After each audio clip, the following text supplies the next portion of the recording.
Sir, राष्ट्रपति ने जो आज अभिभाषण दिया उसको किस तरीके से देखते हैं आप? आपकी क्या प्रतिक्रिया है उसको? मुझे ये खेद की बात है कि मोदी सरकार महामहिम राष्ट्रपति से बीजेपी का एक हैंडबिल पॉम्पलेट पढ़ाया जैसा पढ़ाया, और गत वर्षों में भी इसी ढंग के बातें हमारे महामहिम राष्ट्रपति के अभिभाषण में उन्होंने बताया था। ये रिपीटेशन है। और राष्ट्रपति जी ने महाकुंभ का भी जिक्र किया। मैं महाकुंभ की घटना में दिवंगत लोगों को श्रद्धांजलि देता हूँ। घायलों को जल्द से जल्द स्वस्थ होने की कामना मैं करता हूँ।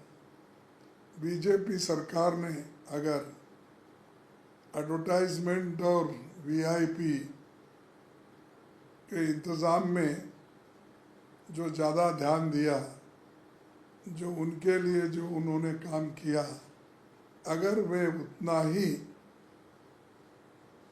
दिलचस्पी से ये श्रद्धालु के लिए काम करते तो ये घटना ऐसी नहीं घटती थी।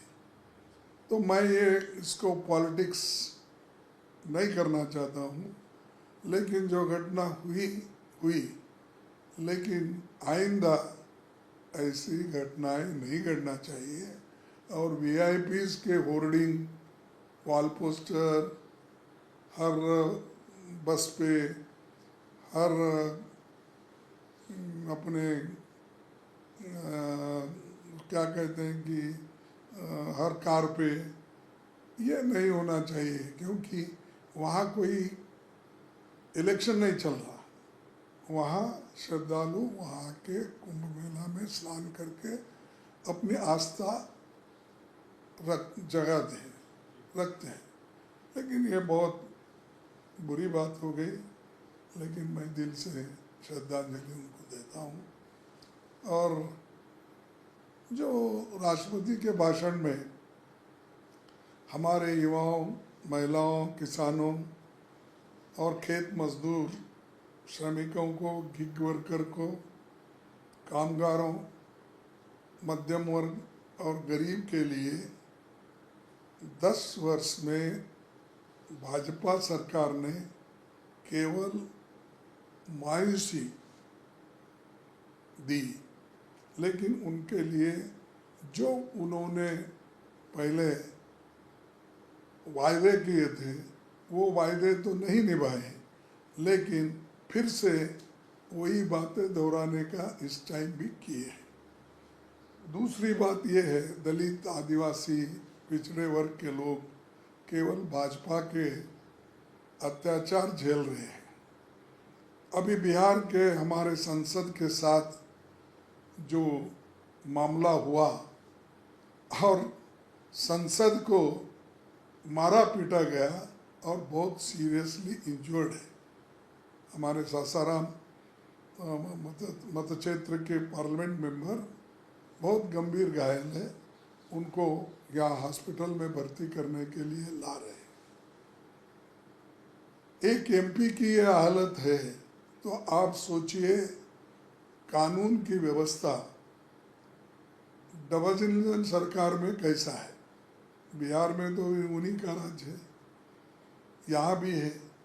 और जो संसद अपने पार्लियामेंट मेंबर की हिफाजत नहीं कर सकती, रक्षा नहीं दे सकती, अब वो भी जो लोग, मैं सुना आरएसएस और बीजेपी के लोग ही थे मारने में, तो ये ठीक नहीं है। एक जो उन्होंने एक रास्ता पकड़ा है तो गलत रास्ता है। डराने से लोग डरते हैं, ये अगर उनकी भावना है तो लोग और मजबूत होते, डरते नहीं। जो मरेगा तो क्या नहीं करेगा, ये इस पे आ जाते हैं। और किसानों के बारे में भी उन्होंने कुछ नहीं कहा। उनका तो वायदा था कॉस्ट प्लस 50% MSP, और 2022 तक किसानों की आमदनी 2 गुना करना था। वो सब कहाँ गया? ये हम नहीं बोले, ये मोदी जी महामहिम राष्ट्रपति के मुंह से कहलवाए थे पहले। फिर आज युवा बेरोजगार है और उसका रिकॉर्ड बेरोजगारी चल रही है, और पेपर लीक माफिया, कई माफिया है, sand mafia, paper leak mafia, coal का चोरी करना, ये सब धंधे हो रहे हैं। उसके ऊपर सरकार का ध्यान नहीं है।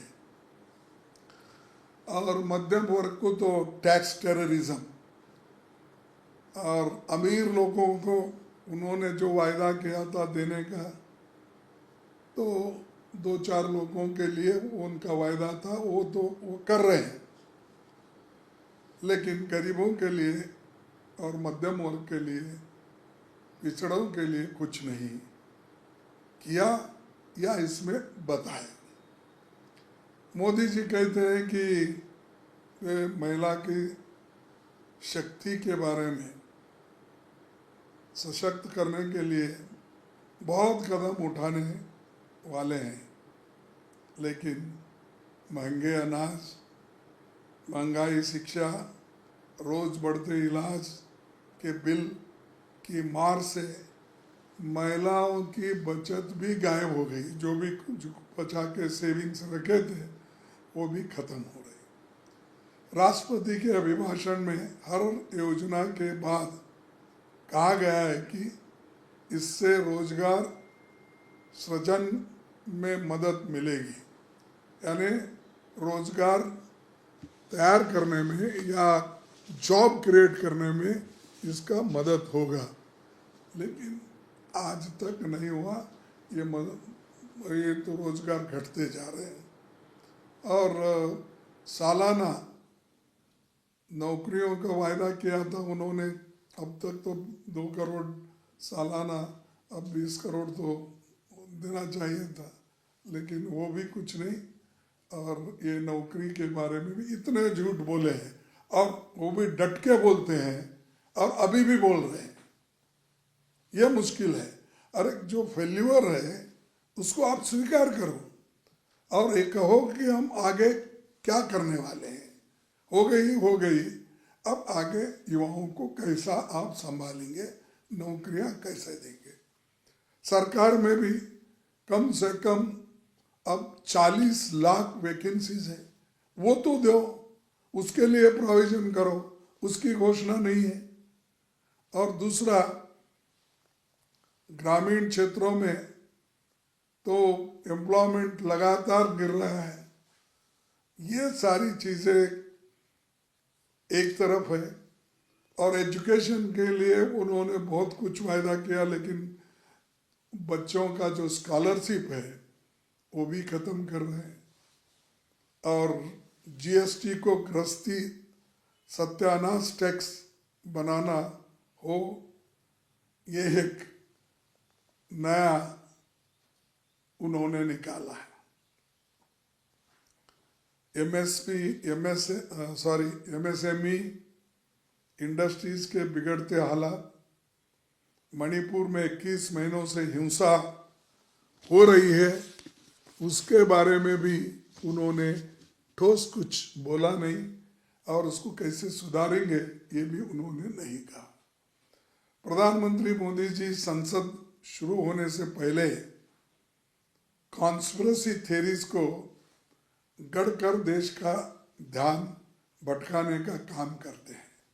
जो चीज़ें प्रेसिडेंट के स्पीच में नहीं है, या उनके वो सरकार के तरफ से कुछ नहीं, लेकिन उन्होंने जब पार्लियामेंट के अंदर आते हैं तो जब ब्रीफिंग करते हैं तो उस ब्रीफिंग में यही दर्शाता है कि वो हेट स्पीच, यानी टॉन्ट मारना, पहले के सरकार को अलग से बात करना और ऐसी चीज़ें जो कर रहे हैं, ये बहुत बुरी बात है। और ये मैं समझता हूँ वो उचका रहे हैं लोगों को ये, और वो ये बताना भूल जाते हैं जिन योजनाओं का अभिभाषण में जिक्र हुआ, जैसे आधार, यूपीआई और कश्मीर पे रेल लिंक, ये सब मेट्रो निर्माण कांग्रेस के समय की योजना है, आज नहीं की है उन्होंने। मैं खुद जब रेलवे मिनिस्टर था, मैं भी 2 वहाँ पर उद्घाटन किया रेलवेज के प्रोजेक्ट्स को। मनमोहन सिंह जी थे, सोनिया गांधी जी थे, फारूक अब्दुल्ला थे और उनके बेटे थे। तो जो हुए हैं काम, उनको ये मेरा ही काम है कहना नहीं। आप इस साल क्या करने वाले हो और इस साल की आपकी नक्शा क्या है देश के लिए, ये बताना जरूरी है। और डॉक्टर मनमोहन सिंह जैसे जो अर्थशास्त्रज्ञ थे, उन्होंने बहुत कुछ देश के लिए किया, उसका जिक्र भी उन्होंने कभी करते नहीं। और पहले पंत प्रधान पंडित जवाहरलाल नेहरू जी ने जो किया, उनको तो नफरत है उनसे, लेकिन उन्होंने आज कुछ जिक्र इनके बारे में किया। अपने मुखर्जी साहब जो फाउंडर जनसंघ के, श्यामा प्रसाद मुखर्जी, ये जनसंघ के जो फाउंडर है, उनके बारे में बात की है। ठीक है, उनको उनके बारे में आदर है, तो हमारे को उनसे नफरत नहीं, लेकिन उनके आइडियोलॉजी से हमको नफरत है। क्योंकि उनके भाषण अगर आप निकाल के देखेंगे, तो मैं हाउस में भी कहा आज हाथ उठा के, जब बोल रहे थे महामहिम राष्ट्रपति जी, तब मैं बोला उनका नाम क्यों लेते हो, वो तो महिलाओं को विरोधी है।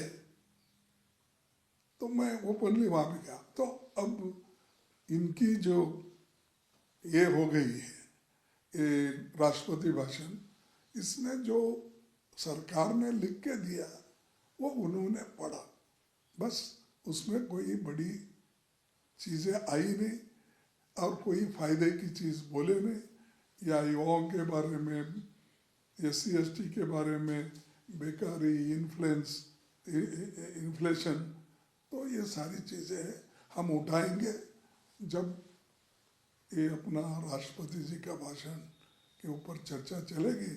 मैं भी उसमें हिस्सा लूँगा, सविस्तर से बताऊँगा, उसकी सारी चीज़ें हम जनता के सामने रखेंगे। धन्यवाद।